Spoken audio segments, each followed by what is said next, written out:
Welcome back to part 3 of our interview series with the CEO of the IMI, Mr. Steve Nash.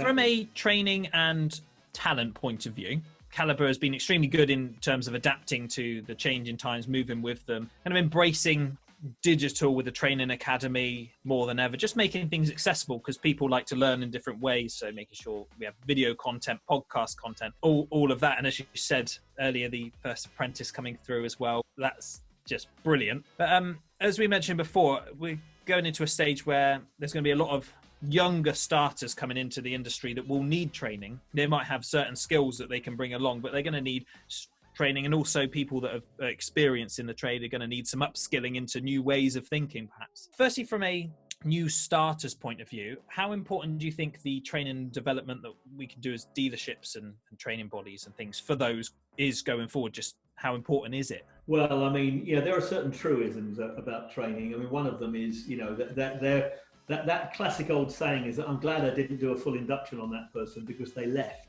It's like, rather than without seeing any of the irony in that, you know what I mean? It's always been true that the way you onboard people is absolutely critical. So whatever sort of forms of training you can offer them, and I think that's becoming slicker because it isn't necessarily now about bringing them in and saying go into the learning room and sit in front of a computer for 3 days, looking at videos. I mean, that's not how it works. But I think now technology is enabling us to be more engaging. You're right. I mean, training does come in various forms, and they all have their place. There's definitely a place for some face-to-face interaction. So, I'm not seeing the academy buildings closing down anytime soon, but there's an increasingly strong role to play on the digital side that goes beyond e-learning. I think that, we talked about these youngsters being digital natives, and I think that bite-sized learning, gamification is really important. It's a great little anecdote that one of the manufacturers, large manufacturer with a very big academy. I was talking to the guy who was then the head of the academy, and he was just sharing with me the fact that one of the modules they had within their apprentice training was electrics, and it had a pretty low pass rate. It was down in the kind of 35%. And so what they did, they developed effectively a game on an app that the apprentices had, and it was a competitive game. So they basically gave them what they do all the time, interactive game that actually enabled them to score themselves and against their peer group. And their pass rate went to the high 90s. Wow. Similarly, one of our training centres realised just a number of years ago now that training people to paint cars was a difficult job because it's expensive. It's, by definition, you've got to have a panel, you've got to have all the paint and everything else. It's hard to do that a lot because it's very costly and it's very time consuming and very space consuming. So they developed a virtual paint spraying rig, which was so sophisticated, it was good enough to go from that and actually go onto a live panel and get a decent result.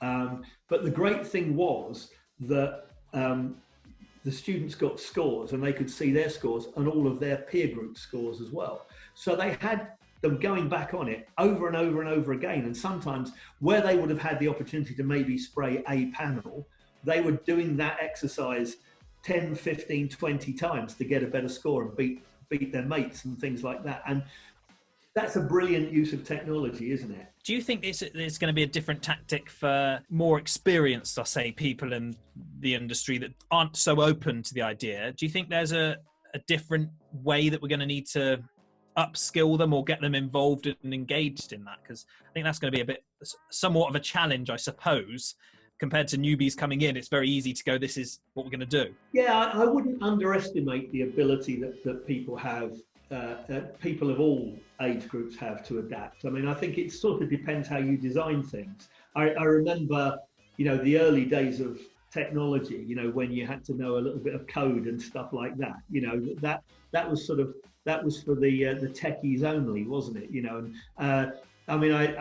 One of the things that's always sort of fascinated me about the sort of commonly used dealer systems was that, you could have guys in your dealership who've worked with that platform for years, and you'd have a guy come from a new dealership and from another dealership to work with them and press a couple of buttons and do something. It's like, my God, how did you do that? And it was always about having to know the right things to press to get something to happen. And technology is better than that now, isn't it? And I think a lot of it is how you present things. One of the things I realized in it was actually somebody in the academy at BMW came to me one day and said, it's interesting. We were doing something like 50,000 training days a year, and the lowest intervention on training was the dealer principals. They collectively, if you took product stuff out of it, product launches, they collectively, in terms of personal development, did less than 1% of the training.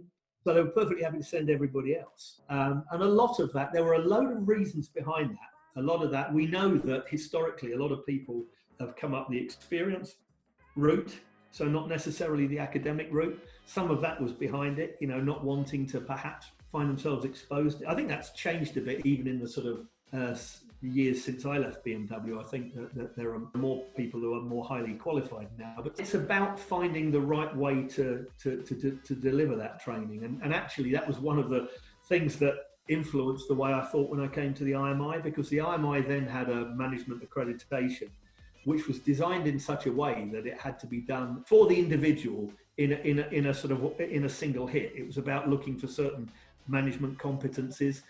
And I came to the guys and said, I don't want to do it that way. I want to be able to deliver it over a couple of years. We got the agreement, the dealer council, to do it for all dealer principals. And I want to be able to break those competencies out and deliver them. And I don't want to do it in a quasi-academic way that people aren't comfortable with. And actually, that's influenced a lot of our thinking at the IMI really since then, because for me, we are, as an awarding body, as a regulated awarding body, we can't move the net down to enable people to jump over it. But I believe we can give people an infinite number of ways of getting there.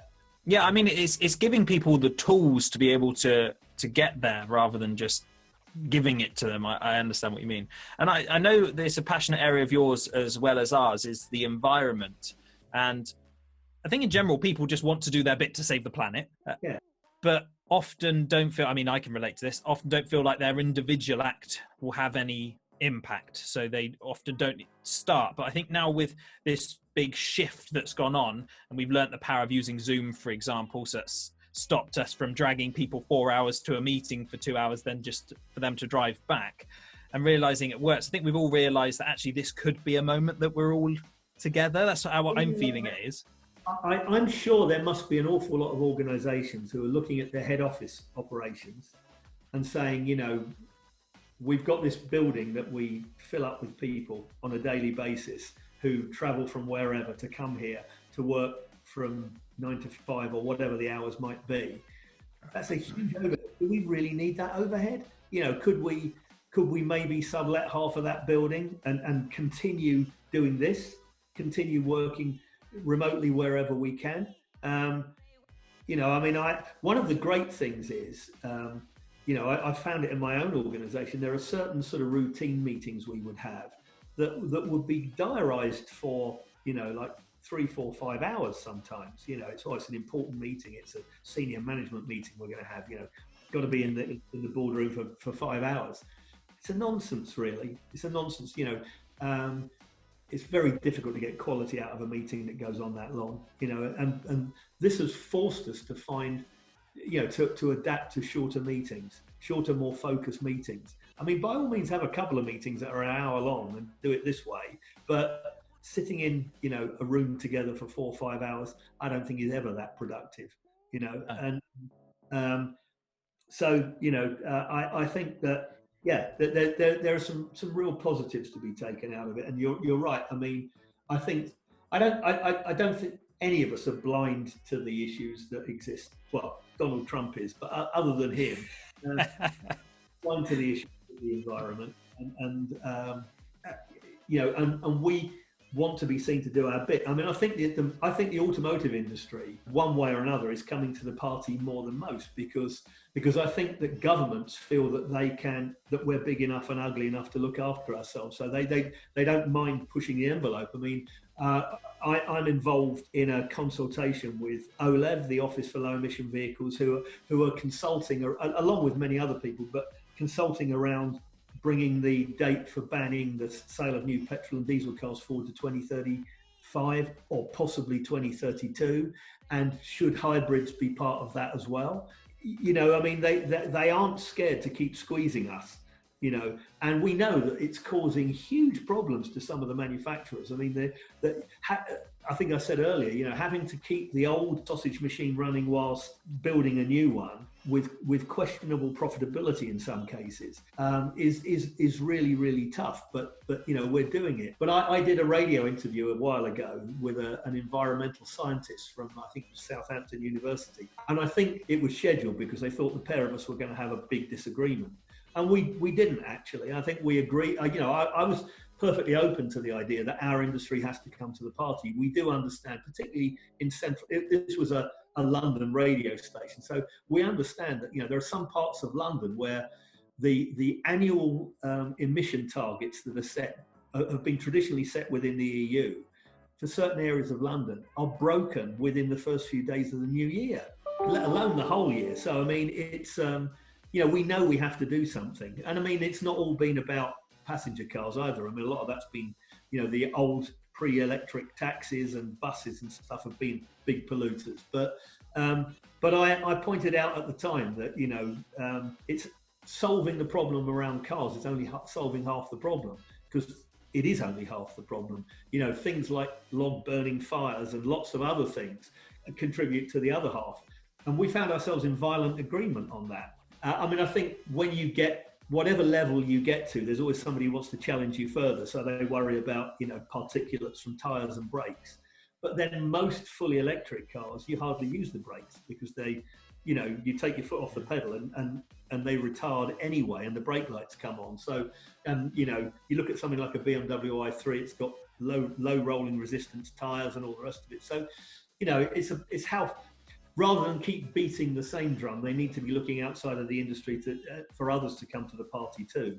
So ironically, that coming back from a meeting on this one about a year ago, I was driving back down the motorway, and I listened to a debate when at the time the London Mayor was looking about having a cruise ship port in the centre of London. And you may well be aware that cruise ships typically put out more pollution in a day than a you know, couple of 100,000 cars could put out, you know, in a week, you know, because they leave their generators running whilst they're plugged in and docked, you know. But because it was going to bring a lot of money into London, they were looking at it anyway. Slightly hypocritical. I think the cruise ship industry's got a whole load of other problems now coming to this. But yeah.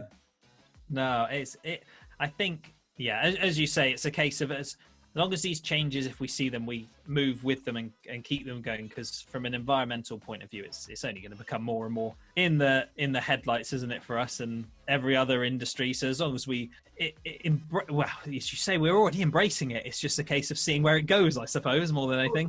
We're certainly embracing it at a sort of a manufacturer and product. Yeah. You know, I think again, you know, I mean, it's an absolute fact that the biggest polluting cars are the older ones, the sort of Euro 5 and older diesels, for example. So if the government are really serious about it, you know, that's where they should maybe put some money. I think it's been suggested that a scrappage scheme would be which helped a lot coming out of the financial crash, would be a good way of perhaps priming the industry again, because it's, you know, as a manufacturing industry, it's a massive contributor to the balance of payments to our gross domestic product. So I mean, it's in our interest to get the manufacturing side going again. But as a retail industry, I mean, you know, what do we employ? About 860,000 people directly, and a hell of a lot more indirectly. So, you know, it's really important that the government look at, you know, I know they do seem to have discovered a cash tree, don't they? You know, that, and we know that we're all going to have to pay that back at some point in time. But you've got to prime the pump, and that would be that would show that it's not just about pushing the environmental problem onto our industry, but the government's accepting a bit of it as well, in saying let's get some of these older cars off the road, because that's where it really fits. And that brings us to the end of part 3 of our interview with the CEO of the IMI, Mr. Steve Nash. Thank you so much for joining us and for watching. If you haven't already, make sure you're subscribed and following us on Facebook, LinkedIn, all the usual social media platforms. And we will catch you in a very personal part 4.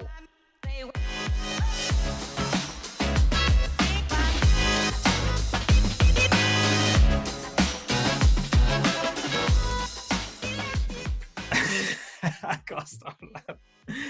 Oh, I'm gonna ruin my own career, I can tell you. So I've got the giggles. All right, don't choke, don't choke, don't choke.